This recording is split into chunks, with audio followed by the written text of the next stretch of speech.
Good morning, students.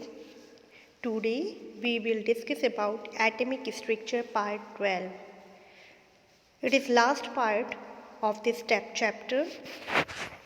In this part, we will study about effective nuclear charge, that is JAD effective.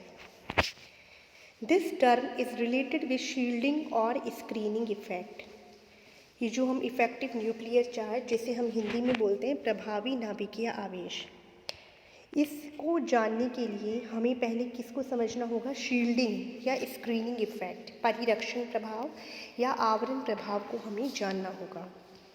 The electrons residing in the inner most shell experience the attraction of full charge of the nucleus, that is actual charge, but this is not true for the electrons contained in the outer shells. देखिए, atom की structure क्या होती है कि इसकी centre most part में positive part होता है, that is called as nucleus. And nucleus के चारों ओर क्या होते हैं? इलेक्ट्रॉन्स होते हैं विभिन्न डिफरेंट शेल्स में. अब न्यूक्लियस का जो चार्ज होता है, यानी पॉजिटिव चार्ज जो होता है, वो किसके ऊपर लगेगा? इलेक्ट्रॉन्स के ऊपर लगता है. अब ये इलेक्ट्रॉन्स के ऊपर जो लगने वाला ये चार्ज है, जिसे हम बोलते हैं जेड, बोलते हैं ना एटॉमिक नंबर जो होता है, वही क्या कहलाता है? एक्चुअल चार्ज कहलाता है. पर जो इनर मोस्ट जो इलेक्ट्रॉन्स होते हैं उनके ऊपर तो क्या होता है? फुल चार्ज हो जाता है. पर जैसे जैसे इलेक्ट्रॉन्स नाभिक से दूर जाते हैं वैसे वैसे उनके ऊपर जो नाभिक का जो चार्ज होता है, एक्चुअल चार्ज होता है, वो उस एक्चुअल चार्ज को फील नहीं कर पाती हैं. उससे कुछ डिफरेंट है, उससे कुछ कम बोल सकते हो आप, उससे कुछ कम ही चार्ज वो फील करते हैं. और जो वो कम चार्ज होता है, जो एक्चुअली में वो जो चार्ज फील कर पा रहे हैं, उसी को ही हम बोलते हैं जेड इफेक्टिव, यानी प्रभावी नाभिकीय आवेश. Actually, the electrons in the inner shells act as a shield or a screen between the nucleus and the outer shell electrons and thus reduce the force of attraction between them. This is called as screening or shielding effect. अब ये screening और shielding effect क्या होता है? बीच में क्या होता है? एटम के बीच में न्यूक्लियस होता है. अब इसके चारों ओर इलेक्ट्रॉन्स है. तो जो आउटर मोस्ट जो शेल पे के जो इलेक्ट्रॉन्स होते हैं वो क्या है? उनके ऊपर दो तरह का फोर्स लग रहा है. एक तो कौन सा फोर्स लग रहा है? जो अंदर न्यूक्लियस है जिसके ऊपर पॉजिटिव चार्ज है, वो तो उन्हें अपनी तरफ खींच रहा है, यानी पॉजिटिव, और उनके ऊपर नेगेटिव चार्ज है तो उसकी वजह से वो तो अट्रैक्शन वाला चार्ज हो गया. लेकिन बीच में जो उनके बीच में जो इलेक्ट्रॉन्स हैं, वो इलेक्ट्रॉन्स क्या कर रहे हैं? इलेक्ट्रॉन रिपल्शन फोर्स लग रहा है उनके बीच में, और वो इलेक्ट्रॉन्स उन्हें नाभिक की तरफ आने से रोक रहे हैं और उन्हें क्या कर रहे हैं? रिपेल कर रहे हैं. तो एक तरह से हम तो जो उनके ऊपर जो चार्ज उन्हें नाभिक का फील करना चाहिए था, न्यूक्लियस का फील करना चाहिए था, वो उस एक्चुअल चार्ज को फील नहीं कर पा रहे हैं. जो चार्ज है उसे फील ना कर पा रहे हैं, बल्कि उससे कम चार्ज फील कर पा रहे हैं. और इनर शेल के जो इलेक्ट्रॉन्स हैं वो एक परत बना लेते हैं न्यूक्लियस और आउटर मोस्ट शेल के बीच में, और उसी को ही हम बोलते हैं, यानी आवरण बना लेते हैं. उस ही आवरण को हम आवरण प्रभाव बोल सकते हैं. स्क्रीन बना रहे हैं, स्क्रीनिंग इफेक्ट बोल सकते हो, या फिर आप इसको ही शील्डिंग इफेक्ट बोल देते हो. तो ये हो जाता है स्क्रीनिंग और शील्डिंग इफेक्ट.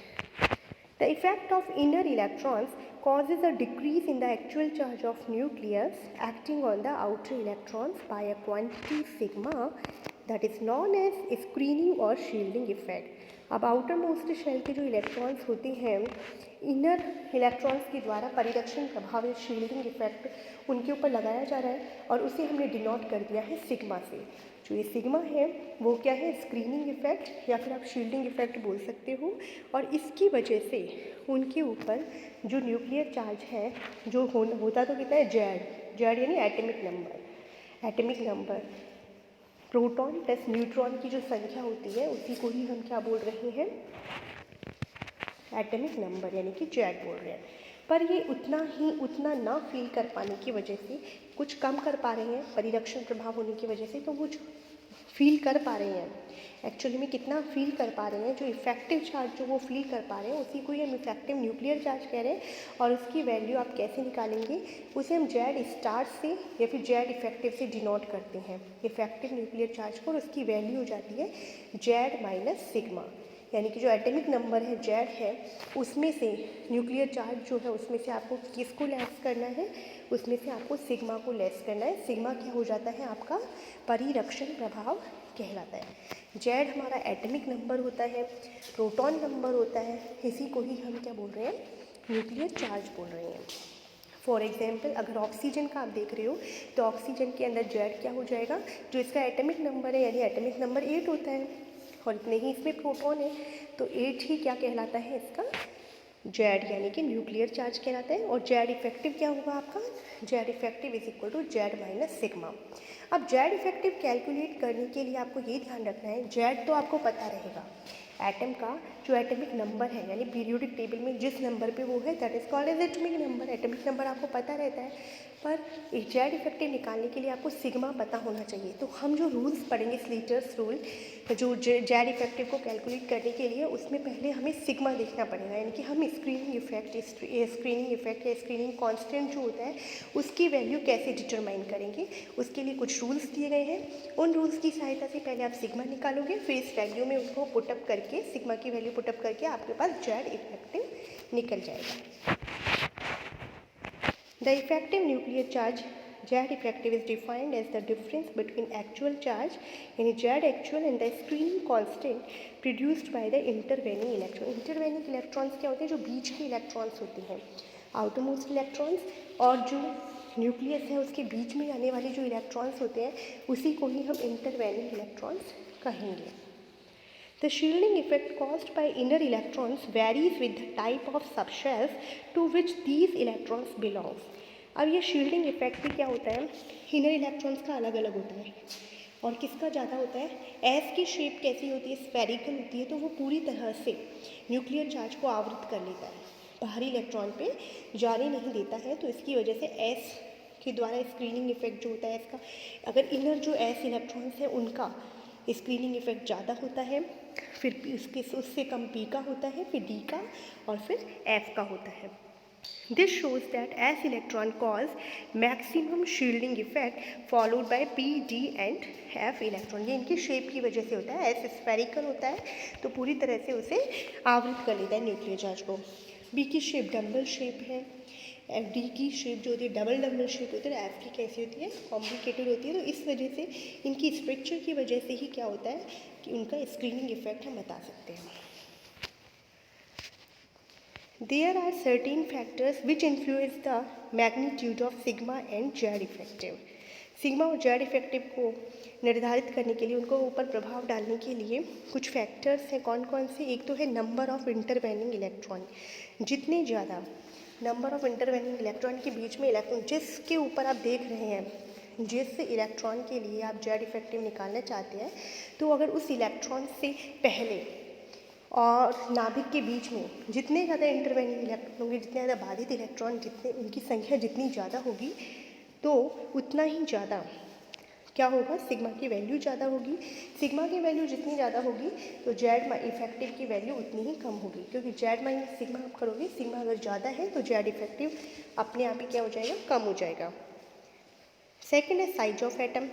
जैसे जैसे एटम की साइज़ इंक्रीज़ होती है, जैसे कि हम ग्रुप में जाते हैं, नीचे जाते हैं, तो उसमें क्या होता है, एटमिक साइज़ बड़े होने की वजह से भी जेड इफेक्टिव की वैल्यू कम होती चली जाती है। अब हम पढ़ेंगे स्लीटर्स रूल, जिनकी सहायता से आप जेड इफेक्टिव को कैलकुलेट करोगे। तो ये स्लीटर्स रूल क्या है, the screening constant sigma for an electron contained in NS और any of NP orbital of the nth shell of an atom and ion is equal to 0.35 into number of remaining electron in nth shell। देखिए,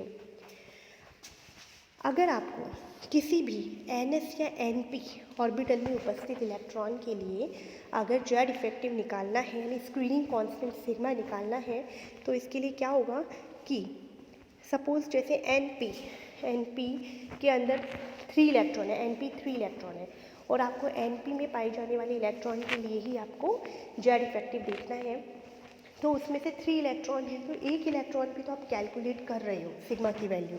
तो इसके अलावा कितने electron रह गए इसमें, 2 remaining जो इलेक्ट्रॉन है, 2 तो P में रह गए NP में और 2 ही किस में रह गए, NS में रह गए। तो NS और NP के आप कैलकुलेट करोगे, 2 और 2 4, यानी कि 4 इलेक्ट्रॉनों का जो कंट्रीब्यूशन होगा स्क्रीनिंग इफ कांस्टेंट निकालने में, वो कितना हो जाएगा 0.35। तो 0.35 से आप इंटू कर देंगे number of remaining electron in the nth shell.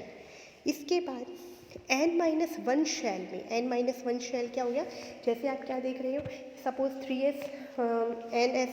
3s और 3p के लिए अगर आपने देखा है, 3p के लिए देखा है अगर आपने, तो इससे पहले n-1 क्या हो जाएगा 2, तो यानी कि 2s 2p जो भी इलेक्ट्रॉन्स हैं इनके अंदर शेल में जितने इलेक्ट्रॉन्स हैं उनका टोटल कॉन्ट्रीब्यूशन जो होगा वो होगा 0.85। उनमें आप टोटल नंबर देखोगे इलेक्ट्रॉन्स के 6 तो 2p में हो जाएंगे और 2 किसके हो जाएंगे, आपके 2s में हो जाएंगे।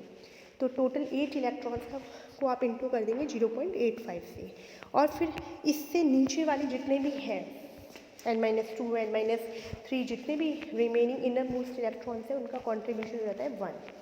तो नाभिक के पास जितने ज़्यादा, नाभिक के पास वाला जो शेल होगा, नाभिक के पास वाले जो इलेक्ट्रॉन्स हैं उनका स्क्रीनिंग इफेक्ट में कॉन्ट्रीब्यूशन उतना ही ज़्यादा होगा।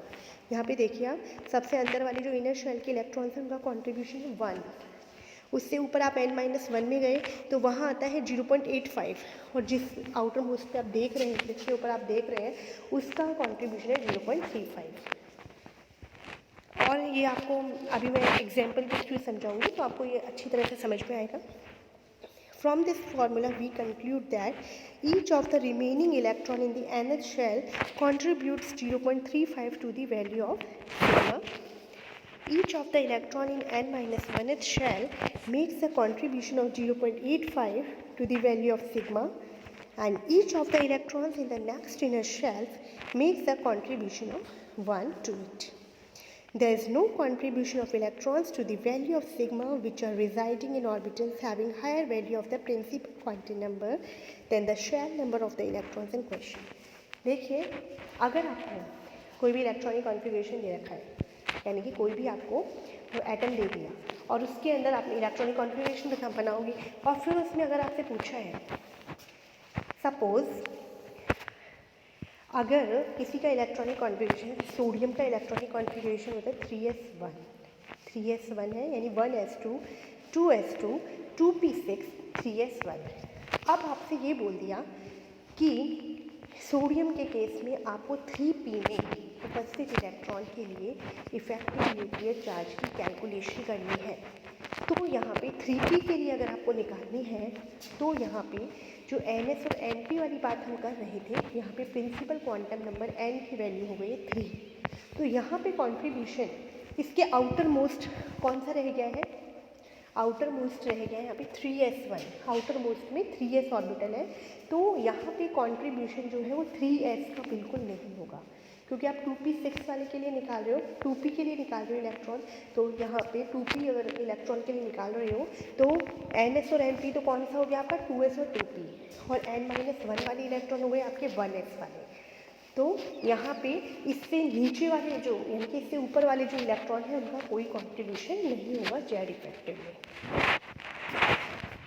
क्योंकि आपको ये ध्यान रखना है जेड इफेक्टिव निकालने के लिए आपको स्क्रीनिंग कांस्टेंट निकालना है, और स्क्रीनिंग कांस्टेंट में क्या होता है, जिस इलेक्ट्रॉन पे आप जेड इफेक्टिव निकालना चाहते हो वो और न्यूक्लियस के बीच में जितने जो इलेक्ट्रॉन्स हैं केवल उन्हीं का ही रोल होगा।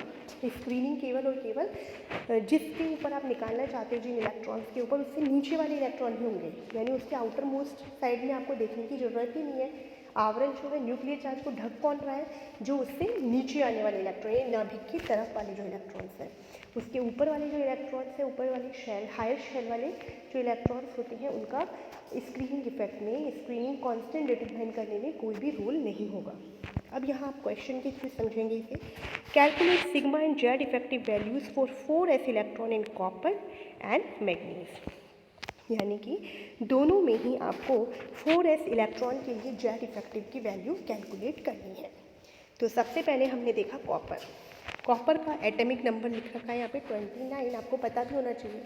तो अभी आप सबसे पहले तो क्या करोगे, इसका इलेक्ट्रॉनिक कॉन्फ़िगरेशन लिखोगे। सबसे फर्स्ट स्टेप क्या होगा, इलेक्ट्रॉनिक कॉन्फ़िगरेशन लिखना। इलेक्ट्रॉनिक कॉन्फ़िगरेशन होता है इसका 1s2 2s2 2p6 3s2 3p6 3d10 4s1। आपको निकालना है 4s में उपस्थित इलेक्ट्रॉन के लिए सिग्मा एंड जेड इफेक्टिव।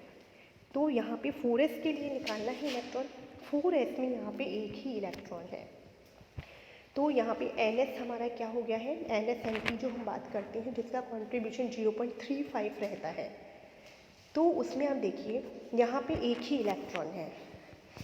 हमें क्या देखना है, जिस इलेक्ट्रॉन के ऊपर हमें देखना है उसको छोड़ के हमें, अब 4s में एक ही इलेक्ट्रॉन है, इस इलेक्ट्रॉन पे हम देख रहे हैं, इस इलेक्ट्रॉन को छोड़ के अब और कोई इलेक्ट्रॉन इसमें है ही नहीं। अगर यहाँ पे 4s2 कॉन्फ़िगरेशन होता तो हम 4s में उपस्थित इलेक्ट्रॉन के लिए अगर निकालते हैं ns वाला कॉन्ट्रीब्यूशन है 0.35, तो रिमेनिंग इलेक्ट्रॉन 1 रह जाता वहाँ पे, पर यहाँ पे एक ही इलेक्ट्रॉन होने की वजह से यहाँ पे कॉन्ट्रीब्यूशन 0 हो जाएगा, यानी कि कोई और इलेक्ट्रॉन है ही नहीं यहाँ पे। कॉन्ट्रीब्यूशन तो होता है 0.35 into remaining electron in 4s is equal to 0। अगर 1 के ऊपर तो आप देख ही रहे हो एक इलेक्ट्रॉन के ऊपर, तो इसकी अगर इस इलेक्ट्रॉन के ऊपर देखना है आपको तो इसके अलावा तो फिर उसके अंदर और कोई इलेक्ट्रॉन ही नहीं है, तो यानी कि कितने इलेक्ट्रॉन हुए, 0 इलेक्ट्रॉन हुए, तो आपने कर दिया 0.35 इंटू 0 प्लस, अब आ जाओ n-1। n-1 जो शेल के इलेक्ट्रॉन्स हैं उनका कॉन्ट्रीब्यूशन होगा 0.85, तो आप n-1 यहाँ क्या हो जाएगा, यानी n तो यहाँ पे 4 है, n-1 क्या हो जाएगा आपका 4 - 1 के 3, तो देखो 3s 3p और 3d, इनको आप पहले टोटल काउंट करोगे, कितने हो गए, 2 + 6 + 10 इज इक्वल हो गए 18। अब इन 18 जो इलेक्ट्रॉन्स हैं इनका कॉन्ट्रीब्यूशन होता है 0.85, तो अब आप इन्हें इंटू कर देंगे 0.85 से, फिर आप निकालिए इसके नीचे वाले सारे इलेक्ट्रॉन जितने भी हैं, वो इनर इलेक्ट्रॉन्स जो है टोटल काउंट कर लीजिए अब आप 6 7 8 9 10, तो फिर यहाँ पे आपके 10 इलेक्ट्रॉन को अब आप इंटू कर देंगे 1 से, तो 25.30 जो है ये आपकी वैल्यू आई है सिग्मा की। और जेड इफेक्टिव निकालने के लिए जेड फॉर्मूला हमने पुटअप करेंगे, Z effective is equal to होता है Z actual minus sigma. Z actual इसका है जो एटॉमिक नंबर है इसका 29 लिख देंगे हम, और सिग्मा जो आपने कैलकुलेट किया है वो आया 25.30, इसे लेस किया आपने तो आ जाता है आपका आंसर 3.70, तो आपकी ये हो गई जेड इफेक्टिव की वैल्यू। पहले आप सिग्मा की वैल्यू निकालेंगे, फिर सिग्मा की वैल्यू पुटअप करेंगे और फिर जेड इफेक्टिव की वैल्यू आपके पास आ जाएगी। ऐसे ही अब सेकंड क्वेश्चन है हमारा Mn, जिसका एटॉमिक नंबर है 25, इसके लिए पहले आपने इलेक्ट्रॉनिक कॉन्फ़िगरेशन बना दिया, 1s2 2s2 2p6 3s2 3p6 3d5 4s2, 4s में उपस्थित इलेक्ट्रॉन के लिए आपको निकालना है। अब देखिए आप 4s में एक इलेक्ट्रॉन के ऊपर अगर आप देखते हैं तो फिर एक इलेक्ट्रॉन तक हम देख ही रहे हैं, इसके अलावा फिर 4s में एक दूसरा इलेक्ट्रॉन रह जाता है, रिमेनिंग इलेक्ट्रॉन इन 4s क्या हो जाएगा, एक इलेक्ट्रॉन पे तो हम देखेंगे ही देखेंगे, जिस इलेक्ट्रॉन के ऊपर हम वैल्यू निकाल रहे हैं सिग्मा की, जेड इफेक्टिव जिसके ऊपर हमें देखना है उसको हमें इंक्लूड नहीं करना है उसके अंदर, यानी 4s में 2 इलेक्ट्रॉन है तो इनमें से एक इलेक्ट्रॉन पे तो हम निकाल रहे हैं सिग्मा की वैल्यू, तो इसके अलावा फिर इसमें और कितने इलेक्ट्रॉन रह जाते हैं, तो 2 में से एक के ऊपर देख रहे हैं और फिर रह कितना जाता है उसमें एक इलेक्ट्रॉन रह जाता है। अब यहाँ पे 2 इलेक्ट्रॉन होने की वजह से एक इलेक्ट्रॉन रह जाता है, और पहले वाले केस में कॉपर के केस में 4s1 था, केवल 1 ही इलेक्ट्रॉन था, उस पर हम देख रहे थे इफेक्ट सिग्मा निकाल रहे थे, तो फिर उसके निकल जाने के बाद फिर वो ब्लैंक हो जाता है, तो हमने इसलिए 0 से उसे इंटू किया था। अब आप यहाँ पे 0.35 को इंटू करोगे 1 से, अब आ जाएंगे n-1 पे, n-1 में आ जाएगा आपका 3, n बराबर 3, देखो n बराबर 3 में 3s है 3p है और 3d है, टोटल हो जाते हैं आपके 6 + 2 8 8 + 5 13 इलेक्ट्रॉन। 13 इलेक्ट्रॉन को अब आप किससे इंटू करेंगे 85 से, 0.85 से, 0.85 से आपने इंटू किया है, और फिर अब आप अंदर के जितने भी रिमेनिंग इलेक्ट्रॉन है वो हो जाते हैं आपके 10 को आप इंटू करेंगे 1 से, वैल्यू आ जाती है 21.40। अब आपको जेड इफेक्टिव निकालना है, तो एक्चुअल जेड है इसमें 25, उसमें से आप लेस करेंगे 21.40, तो आपके पास वैल्यू रह जाती है 3.60, ये हो जाता है 4s इलेक्ट्रॉन का Z effective in case of Mn यानी मैंगनीज। आई होप बच्चों आपको जो मैंने जेड इफेक्टिव, जो बहुत इंपॉर्टेंट टॉपिक है, ये समझाया, आपको समझ आया होगा। और आप इसी तरह से किसी भी एटम का इलेक्ट्रॉनिक कॉन्फ़िगरेशन लिखिए और फिर इस तरह से आप सॉल्व करेंगे। इन रूल्स को ध्यान में रखना है आपको, और रूल्स को ध्यान में रखते हुए अगर आप इसे सॉल्व करेंगे तो आई होप आपको ये समझ आ जाएगा। थैंक यू बच्चों।